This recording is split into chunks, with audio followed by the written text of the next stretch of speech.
darle la bienvenida en esta parte del programa a Manuel Díaz. Él es analista político y está con nosotros. Señor Díaz, bienvenido. Gracias por acompañarnos hoy. Un gusto estar con ustedes. Igualmente. A ver, hoy escuchaba a la presidenta Sheinbaum cuando hablaba de Ayotzinapa y decía que su compromiso era la verdad y la justicia. Y yo me preguntaba, ¿11 años después?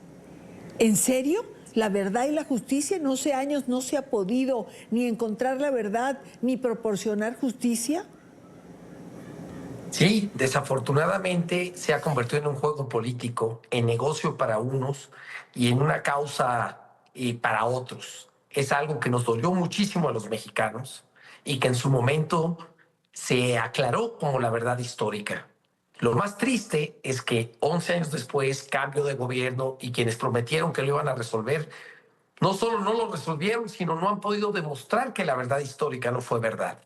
Injustamente el procurador Murillo Karam, el procurador de aquel entonces, está en arresto domiciliario a pesar de ser una persona ya mayor y su verdad sigue siendo la única verdad que se ha comprobado. Por más vueltas que se le den a la cosa, lo único que han hecho es liberar a muchos de los verdaderos criminales involucrados y seguimos esperando justicia. Estos jóvenes siguen esperando justicia y desafortunadamente es una suma más de los miles de muertos que tenemos en nuestro país todos los días.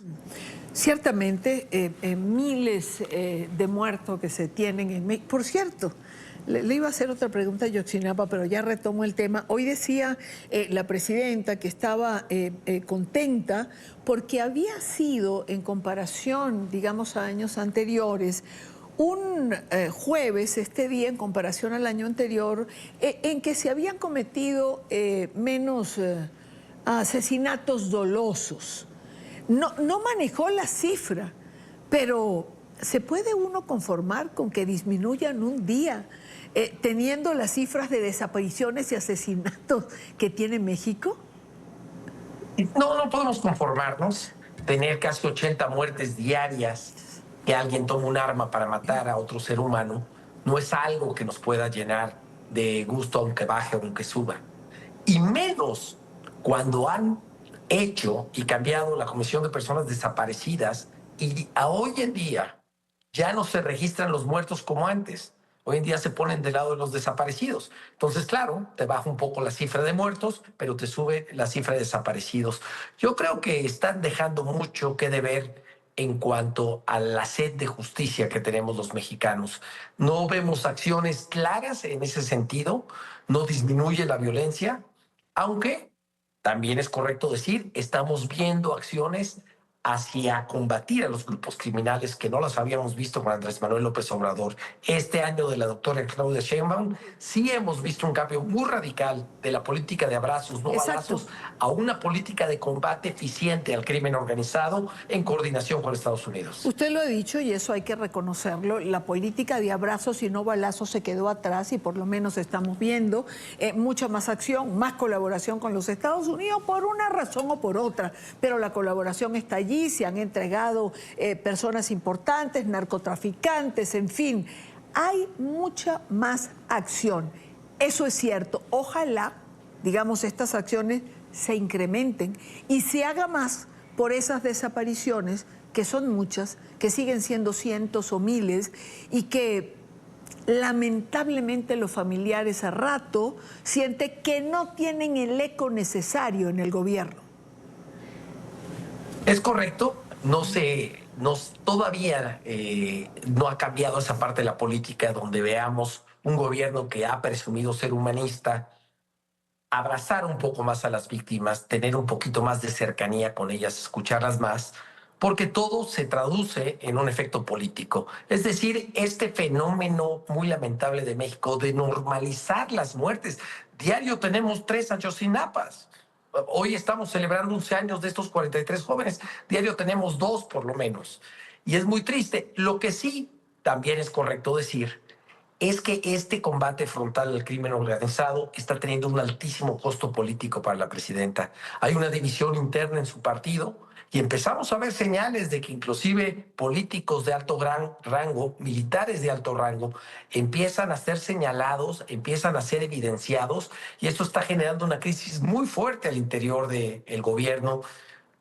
Y yo sí tengo que reconocer que es resultado de un combate verdadero, por la razón que sea, si es Estados Unidos, si es un motivo propio de la presidenta Sheinbaum, pero se empieza a ver esta consecuencia de algo que sí puede ser real. Hoy sí lo veo así. Claro, y nos hemos preguntado en distintas oportunidades justo qué va a pasar cuando Estados Unidos requiera o reclame o pida a uno de esos nombres representativos para el partido que pudiese estar ligado a acciones del narcotráfico. Uno, si yo me guío por lo que usted está diciendo, y ojalá fuese así, ojalá le pudiéramos apostar a que la presidenta Sheinbaum lo entregue. Hay una duda grande, pero ojalá y pudiese ser así. Esto es muy delicado, porque, y no estoy exagerando, estamos en riesgo de incluso una guerra civil, ejército de un lado, marinos del otro lado, una parte del gobierno siendo señalada, siendo evidenciada, comenzando por los lujos de los hijos del expresidente, que hay quien dice que se alimenta desde Palacio Nacional.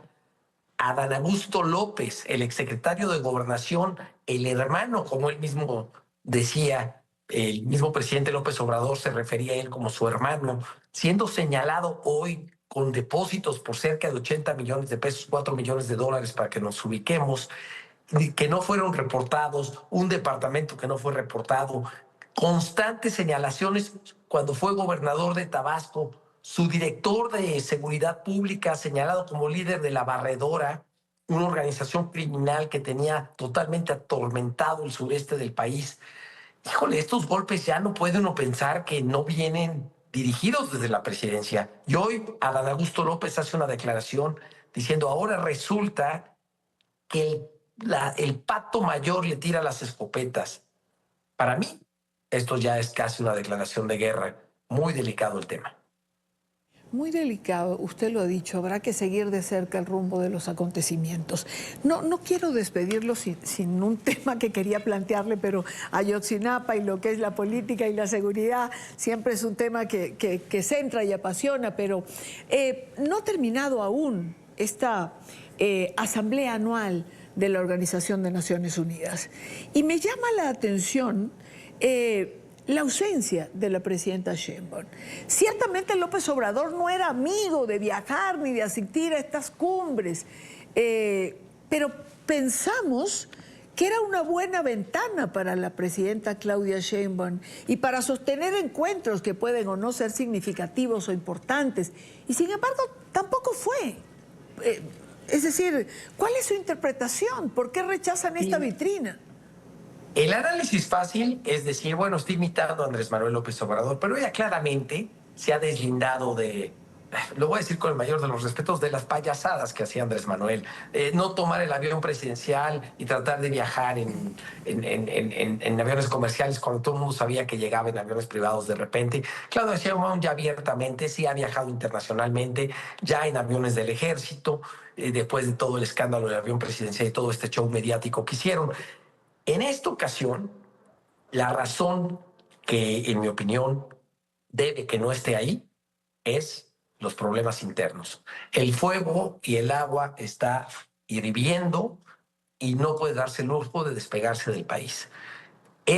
Yo creo que ponderaron, y es mucho más fuerte y mucho más importante en estos momentos, controlar esta crisis interna al interior del ejército, al interior de la marina, en las aduanas, con el huachicol fiscal y todo esto que nos está pasando, estos conflictos internos que se están dando con todo entre ellos, mucho más importante la política interna que la política externa en estos momentos. Esa es la razón que yo adjudico que no haya ido. No veo un protagonismo como el de Andrés Manuel, que lo hacía para lucirse, que la mejor política exterior es el interior y ese tipo de frases que tenemos. En esta ocasión, yo creo que la presidenta no fue por la fuerte crisis interna que tenemos aquí en México, política, social y económica. Por aquello del que va para Villa pierde su silla, se lo pregunto con este refrán coloquial, pero ya que usted lo explica así, tan fuerte es la crisis. Claro, tenemos que recordar que es una presidenta que se quedó con un compromiso de una serie de iniciativas que tuvo que cumplir. De los coordinadores en el Senado y en el Congreso, con los diputados, totalmente impuestos por Andrés Manuel, con secretarías totalmente puestas por el régimen pasado, con la revocación de mandato que viene el año que entra, donde los mexicanos podemos promover que no continúe en la presidencia. ¿Y quién tiene la fuerza para hacerlo ante una oposición ridícula y desaparecida e inexistente? Pues solo los conflictos internos. Esta reforma electoral que estamos ahorita, que se está planteando, los partidos aliados de la presidenta están totalmente en contra. Se habla de una ruptura, vienen nuevos partidos que muchas fuerzas, inclusive de la presidenta, están poniéndola. Esto se está poniendo muy fuerte, muy delicado. No hay unidad, al contrario, hay un conflicto fuerte y ella tiene que atenderlo, porque si no, sí pierde su silla, como atinadamente lo dices.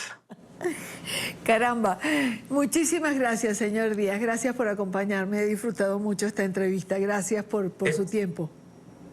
Un privilegio siempre, un privilegio siempre. Buenas tardes y buen fin de semana para usted, Manuel Díaz, analista político.